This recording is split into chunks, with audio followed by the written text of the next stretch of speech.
So this video is all about asking our spirit guides and loved ones to be with us as a form of protection, right? Yes, absolutely. Good, okay. For anyone that doesn't know much about us, we're both deep trance mediums, and we both work with spirit people on pretty much a daily basis. Yeah. Certainly you do. And our guides come in all shapes and sizes. And they're amazing, and they do awesome work with us, and we really appreciate them because I know they'll be listening. What is a spirit guide then? Well, I mean, I love it when they come and speak for themselves. So if they'd like to do that, that's no problem. But a spirit guide is, it can be generally as a loved one at first for people who are developing relationship with spirit. But they're basically somebody that was alive on earth at some point who is now in spirit realm, and they are looking after us. They are around us. They are seeing what we get up to and trying to keep us out of trouble by subtle influence in a very positive way, as and when required, but more importantly, as and when we ask them to be around. And so depending where you are on your journey will probably determine how close your guide is with you in terms of where in the areas that you're working with. If you've never considered working with a spirit guide before, and this is the first time you're kind of really hearing about it in terms of protection or whatever, then probably you don't have a guide particularly close to you at this point, because they simply haven't been required to be particularly close to you at this point. But that doesn't mean that they're not around and that they can't hear you if you begin to start speaking to them. And it doesn't mean your loved ones aren't around either, because they're always around us. Now, what they're doing around us is just utterly dependent on them and what relationship you may or may not have held with them when they were with us on the earth plane. But we can go into more of that in a bit. So who needs a guide? Who needs a spirit guide? That's a really good question. I think generally people need guides when they are seeking advice.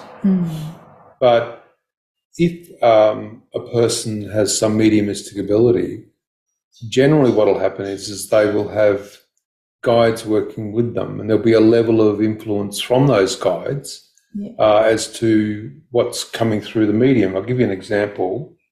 It could be that the person's doing some level of channeling, and from our perspective as deep trance mediums, channeling is the first step. It's the first part of the process. And so with channeling, you can do what's called inspirational speaking, and you can do inspirational writing. You can ask questions and you can get inspirational answers. And so when we look at guides working at that end of the scale, the influence can generally just be fairly light, not really required to be a heavily influenced process. If we then work through all the way to the other end where the person's in deep trance, the medium is allowing their spirit person to come and speak through them, then the spirit has to be able to influence the medium heavily to be able to put the vocal inflections through the medium, to be able to speak the words that they want to speak through the medium as well. So there's a heavily influenced process for the medium by the spirit person. All right. So when we ask, who needs a guide, it just depends on what you're doing with a guide. What is your reason for having a guide? You may want to have Bruce, and Bruce finds car parks for me. That's all Bruce really does. And people laugh when I say that, but I've proved over and over it works every single time. That's his job. Other guides have jobs in other areas, and so you would need to work out for yourself what it is your abilities are, and then what the guide will be doing in the relationship that you will have with the guide. So we'd suggest to anybody, if you're working in any sort of energetic capacity, that you really kind of need a guide around. Even healers, especially healers. Especially healers. People think that you only need a spirit guide if you're a medium. Not really. Well, how do spirit guides work with healers? How do they influence that process? Well, it's about holding space, isn't it, for the healer, and trying to ensure that people go to healers for all sorts of different reasons, don't they? And a lot of people may not realize that any issues that they're experiencing may possibly be being caused by an external energy or entity that's with them. And so when they go to the healer for a presenting symptom, they may not realize what the underlying cause is. Now, if that underlying cause was, we'll just say, an attachment of some energetic variety, a spirit guide is pretty essential to have there to try and prevent that attachment, whatever it is, from transferring from the person seeking the healing to the healer, because that can happen. That's a very common process. Did you know that in the past, shaman would put a stone on their tongue and imbue the stone with their spirit guide to stop anything transferring to them? There you go. Yeah. We're not recommending people do that. Not at all. No. But that's, goodness, if you look back through, the anthropological records or even current day shaman, I'm sure you'll find so many different protective methodologies they would have used to stop that from happening. So, do we need to know who our guides are in order to ask a guide for protection? Do you need to know your spirit guide? Because there'll be a lot of people watching this who may be at the beginning of their spiritual path, their spiritual journey, and they may not have any idea who their guides are. But we know that if you are standing at the very beginning of that path, that there will be somebody there ready to help. It's like, I'm trying to think of a situation. It's like saying to yourself, okay, I'm about to climb a mountain. Do I need a guide? Probably yes. A mountain guide. Would you climb a mountain without any prior training? You shouldn't. You can, but you'll probably end up in trouble. So I would suggest that when we need to ask a guide to work with us, we also need to work out what is it that we're about to do. And if we're about to do something that's well outside of our abilities, like climb a mountain, maybe we should think about not doing that until we're given guidance by the guide to tell us that it's time for us to climb the mountain, that we've been trained to perform that specific function.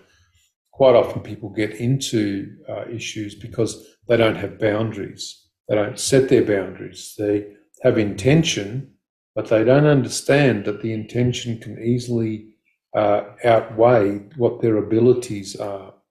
And in doing so, we see often that people come to us that have overstepped their boundaries and said, but I thought that my guide would protect me.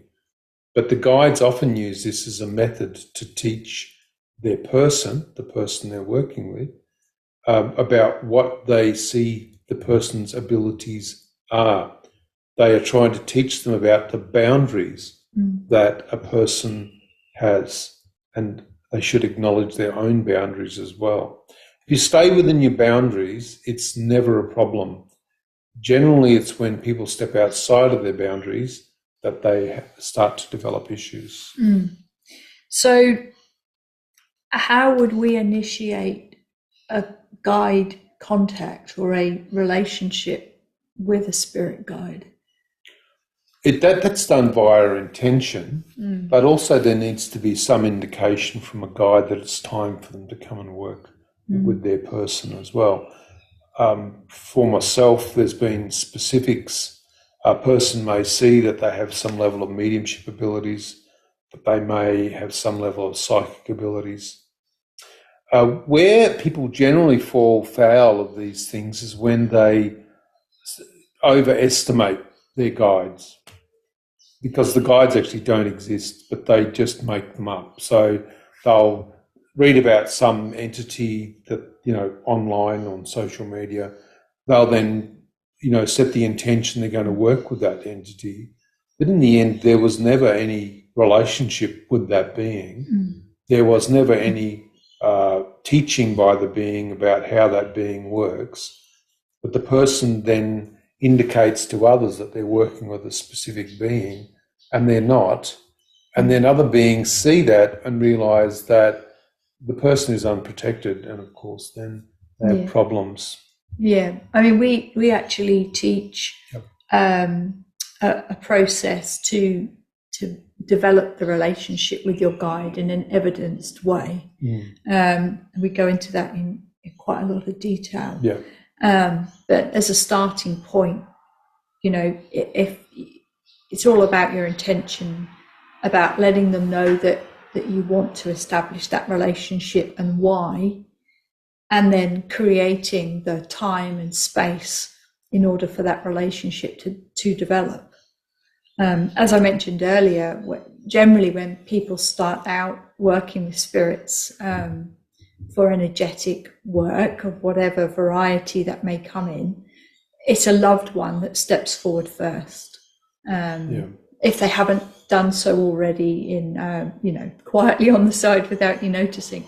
So, I mean, my grandfather acted as a guide when I originally started sitting for mediumship development. He was always there.